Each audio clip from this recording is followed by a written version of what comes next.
بسم الله الرحمن الرحيم. الحمد لله وكفى وسلام على عباده الذين اصطفى. أما بعد فأعوذ بالله من الشيطان الرجيم. بسم الله الرحمن الرحيم. قال الله تبارك وتعالى في كتابه المجيد: والذين يؤذون المؤمنين والمؤمنات بغير ما اكتسبوا فقد احتملوا بهتانا وإثما مبينا.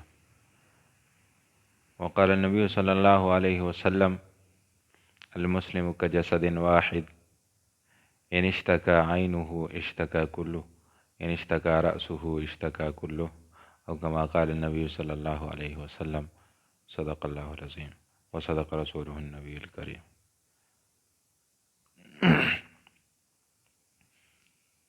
زما محترم اوریدونکو،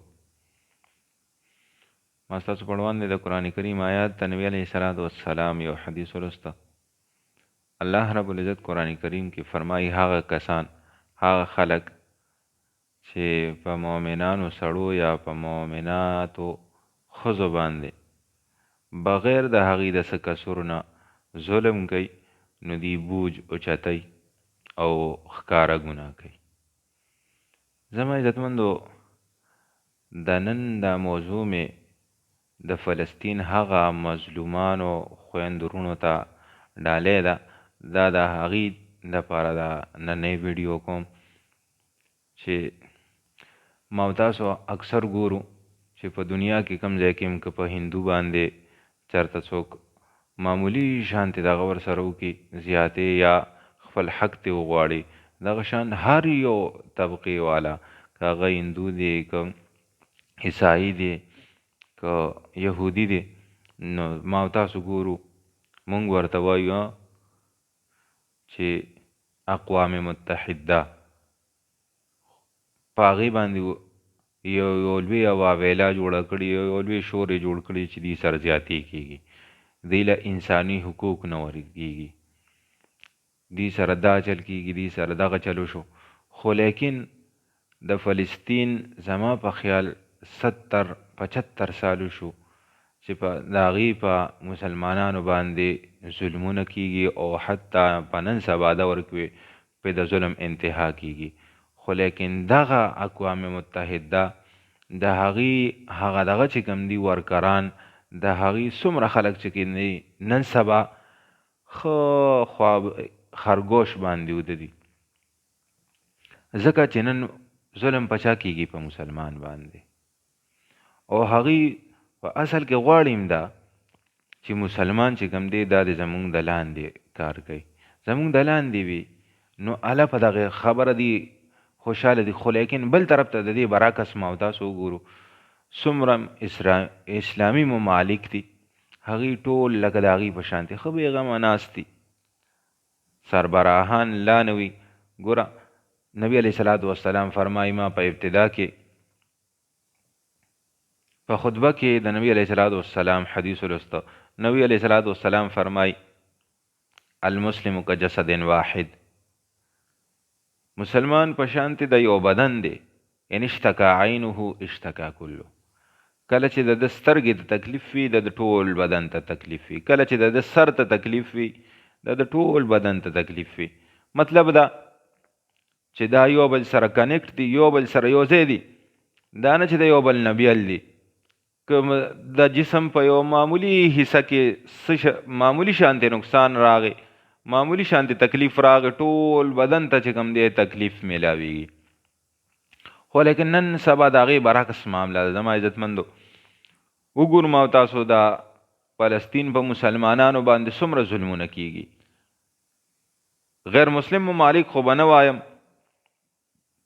د هغې خو د سره خبره نه کوم، خو لیکن زمونږ نن سبا اسلامي ممالک چې کوم دي د هغې خلاف اواز نه اوچتوي، چې د چا په لاس کې قوت دی، طاقت دی، هغې هم خبره نه کوي. دا دنیا دا قوت او دا طاقت چې کوم دی دا د څه وخت لپاره دی، دا به الله رب العزت ختموي. او دا قیامت پر ورځ به الله رب العزت اعلان کوي: لمن الملک اليوم. الله رب العزت به د ټول د دنیا دا بادشاهان څومره دي، څومره طاقتور خلک دي، څومره بندګان د الله رب العزت دي، هغې ټولو ته به اعلان کوي: لمن الملک اليوم.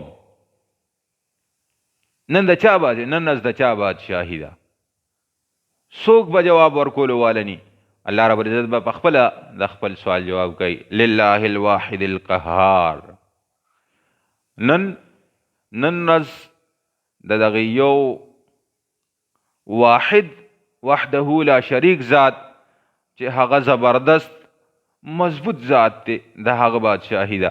زما عزتمندو عرض دا کوم چې زما او تاسو سره که نن سبا عهده ده د دنیا، دا د څه وخت لپاره ده، خو لیکن څنګه روایاتو کې راځي که نه چې د هر سړي نه به چې کوم دی د هغه د ماتحتو باره کې پوښتنه کېږي. نو آیا زه د په خپله عهده باندې لږ سوچ وکړم که زما د ماتحت باره کې پوښتنه وشوه نو ما د سره څنګه رویه ساتلې ده؟ آیا چې په ده سره چا ظلم کړی دی ما د هغې ظلم تپوس کړی دی؟ آیا دله ما د حق ورکړی دی که نه دی ورکړی؟ یقینا دی که ډېر زیات کم یې دی. زما عزتمندو دغه یو څو خبرې مې په دغې نیت باندې کولې چې یاره نن سبا چې کوم دی حالات ډېر انتهایی زیات خراب دي او په د ټولو نه غټه ګیله چې کوم دی عوام او تاسو ګورو چار چاپېره خپل ماحول کې ګورو د اسلامي ممالکو نه کېږي او خاص کار د واکدارانو کې نه کېږي. شاذ و نادر داسې یو څو ملکونه دي چې هغې علل اعلان دغه خبره کړې ده چې که زمونږ ضرورت نو بالکل مونږ تیار مونږ د فلسطین د عوامو د هغې خبرګیري کوو. خو لیکن په دې کې ډېر ممالک داسې دي چې هغې بالکل تر ننه پورې چپ دي، غږ نه کوي. زما عزتمندو د مسلمان مثال خو د یو جسم دی، دا خو نن په هغې باندې دي، دا نه دي ویل پکار یاره زه خو محفوظ یم. ته محفوظ یې نن که نن ما د هغې دغه ونه که حفاظت ونه که سبا دغه څیز زما سر له راځي. که نن ما د یو بل مسلمان تپوس ونه که بل ورځ دغه څیز زما سر له راځي، ځکه چې هغې په دغه خبره باندې پوهېږي چې یاره نن سبا مسلمان چې کوم دی دا په تفریقه کې دی، هر سړی ځان نه دی. مونږ ما او تاسو ګورو اورو وینو، ما او تاسو صرف تنقید ته ناست یو، صرف تنقید کوو پلانکي دا ولې ونه کړه، ډنګري دا ولې ونه کړه، پلانکي ملک والا داسې ولې ونه کړه. زه خپل ځان ته وګورم، اول د ټولو نه ابتداء خپل ځان وګورم چې یاره زما زړه کې درد پیدا شوی دی، هلته ماشومان چې کوم دی قتلیږي، هلته زنانه قتلیږي، هلته ځوانان قتلیږي. آیا زما زړه کې څه درد پیدا شوی دی؟ آیا زه د هغې حدیث مصداق یم او که نه چې څنګه نبي علیه صلات وسلام فرمایي چې د مسلمان چې کوم دی دا په شانتې د یو جسم دی چې د ده په سر کې تکلیف وي د دې ټول جسم ته تکلیف وي. آیا نن هغې ته تکلیف دی؟ دغه تکلیف ما ته رارسي او که نه؟ زما زړه کې د دې دپاره څه درد شته او که نه؟ یقینا که دلته درد نه وي زما په زړه کې نو بیا زما ایمان چې کوم دی دا انتهایی زیات کمزوری شوی دی. بیا د خپل ایمان چې کوم دی د دې فکر کول دی. زما عزتمندو په دې خبره باندې انتهایی زیات ګورې دغه اخیستل پکار دی چې یاره اکشن اخیستل پکار. ګورې یو خبره اوله زما ډېره بهترینه ولیده او مې کتله چې مونږ نن سبا اکثره دا دغه که نه دا سوچ یاره زما په دغې اواز باندې به څه وشي، زه دلته سټرایک وکړم، زه دلته روډ بند کړم او خلکو باندې کاروبار بند کړم، نو دا خو ما خلکو ته نقصان ورکړه. دا خلکو ته یوازې نقصان نه دی زما عزتمندو، دا د هغې مظلومانو ډاډګیرنه ده. هغې ته پته لګي هلته چې یاره نن زما د وجې زما په وجه باندې چې کوم دی زما مسلمان رور دا کاروبار نه بایکاټ کړی دی، وایي نه کوي کاروبار نه کوي، نن یې هر څیز بند کړی دی، ما سره اظهار یکجهتي کوي. ګورم او تاسو ګورو که نه زمونږ او ستاسو په علاقه باندې خاص کر مسلمانانو کې چېرته داسې دغه راشي که نه تعزیت راشي نو بیا 3 ورځې خلک چې کوم دی کوشش کوي هغه سره ناست دي دعا ورته کوي. نو هغې باندې څه کېږي نه که یو سړی راشي چاته ووایي چې یاره دعا وکړه، نو په دې باندې څه شو دعا وکړه او بس لږ ساعت ورسره کښېنه او لاړ شه. په دې باندې دا بیا د هغې کس نه تپوس وکړه ورته یاره دا 3 ورځې په تا باندې څنګه تېرې شوې. یقینا په دې سره هغه ته ډېره ډاډګیرنه میلو شي هغه ته اندازه وشي دا زما دا مرګري، زما دا رور، زما دا ګاونډي چې کوم دی دې زما په دې غم کې ما سره ځان شریک ګڼي، ځکه ما سره مال راضي زما تسلی کې. نو دغه شانتې پکار دي زما عزتمند د خپل وس مناسب، د خپل وس مطابق چې ما هر سړی आवाज اوچت کو چې یاره نن سبا اقوام متحده دا خو چپ ناسته ده، خو لیکن که د دې برعکس په یو یهودي باندې داسې دغه شوی وي، په یو عیسائی باندې دومره ظلم شوی وي، آیا دا خلک به غلی ناسو؟ آیا د اقوام متحده به غلی ناسته وه؟ نه، یقینا زما عزتمندو دا صرف مسلمان د پاره چې کوم دی د هغې د خولې چې کوم دی کار نه کوي، د هغې خبرې بیا نی، هغې ته بیا انساني حقوق یاد نی. او که نن سبا ما او تاسو هم صرف په یو بل باندې تنقید ته ونښتو نو یقینا دا خبره روانه ده او نوره به هم روانه شي. او یهودیان عیسایان غواړي دغه چې یاره مسلمانان چې کوم دي دا په تفریقه کې دی مبتلا وي او چرته دی متحد نشي. او دا یو خبره ده چې کله مسلمان متحد شو نو بیا د دنه زبردست قوت نشته. په دې مصر کې یا په برطانیه کې یو مجسمه ده،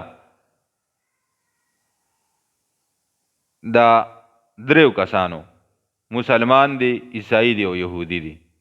خلک انتهایی دغه له راضي ده، خاص کر دغه غیر مسلمه مسلمان چې کوم دی په سجده باندې پروت دی، هغې دغه مجسمه جوړه کړې داسې ده، مسلمان په سجده باندې پروت دی، ورپسې د هغه په اوږو باندې چې کوم دی عیسائی ودرولې دی، هغه چې کوم انداز کې عبادت کوي هغه شانتې انداز کې ودرولې. بیا د ټولو نه پاس چې کوم دی د یهودي ودرولې دی، هغه چې کوم انداز کې عبادت کوي هغه شانتې انداز کې ودرولې دی. نو هغې تصویر سره لیکلي دی چې یاره یو یهودي هغه وکتله، هغه راغې په هغې باندې اعتراض وکړه چې یاره دا مجسمه دلته نه لر کې دا صحیح نه ده. وی دا عجایبګر هغه خلکو ورته وی هغه عملي چې یاره ستا په دې باندې اعتراض ولې دی، یهودیان خو چې کوم دی خو د ټولو د پاس دي، نو تا ته بیا ولې اعتراض دی؟ تاسو خو د ټولو د پاسه یې، بیا ولې اعتراض کې؟ هغه ورته وایي نه دا مجسمه چې کوم دی دا صحیح نه ده، دا صحیح انداز کې جوړه شوې نه ده. ځکه که چېرته دا مسلمان ودرېده، که چېرته دا مسلمان ودرېده نو نه بیا عیسائی شته او نه یهودي شته. زما عزتمندو صرف خبره دغه ده چې ما او تاسو نن سبا بس پراته یو چې څه کېږي بس کېږي به. که ما او تاسو یو ځای شو، مسلمانان یو ځای شو، نو نه بیا یهودي شته او نه بیا عیسائی شته، یو تن هم نشته. خو لیکن ما او تاسو نن سبا په تفریقه کې یو، هر سړی ځان له لګیا دی. که ما او تاسو ودرېدو، یو متحد شو، یو موټی شو، چې څنګه نبي علیه صلات وسلام فرمایي چې دا د یو جسم مثال دی.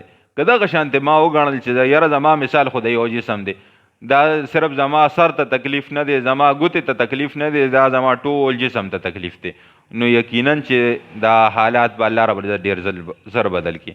الله رب العزت چې کوم دی ما او تاسو ټول متحد کړي په دغه خبره باندې چې هر ځای کې مسلمان دی هغه زما رور دی، او هغه چې کوم دی د هغه په غم کې، د هغه په درد کې زه شریک یم. الله رب العزت عمل کول آسان کړي. واخر دعوانا الحمدلله رب العالمین.